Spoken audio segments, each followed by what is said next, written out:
రాముడు కానివాడు రాముడు వేషం వేస్తే అభినయమేగా. కాబట్టి మిగతా వాళ్ళు అభయవరద ముద్రలు చూపించడం అనేది అభినయం లాంటిదమ్మా. నీకు అవసరం లేదమ్మా.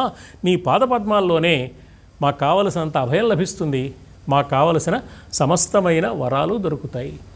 లలితా సహస్రనామ స్తోత్రంలో అమ్మవారి నామాల్లో వరదా ఒక నామం, వరాలన్నీ ఇచ్చే తల్లి. భయాపహ ఒక నామం ఇందాక చెప్పుకున్నాం.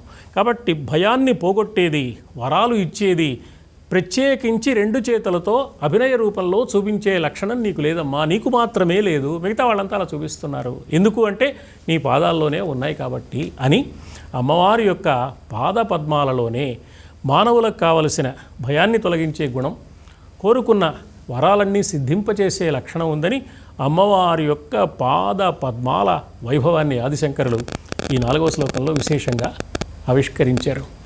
అందువల్ల శరణ్యే లోకానాం అనే సంబోధన కూడా పరిపూర్ణంగా ఇక్కడ సరిపోతోంది. లోకాలు మొత్తానికి శరణు పొందదగిన తల్లి అమ్మే అని ఒక సిద్ధాంతాన్ని ఈ శ్లోకం ద్వారా ఆదిశంకరులు మనకు తెలియజేస్తున్నారు.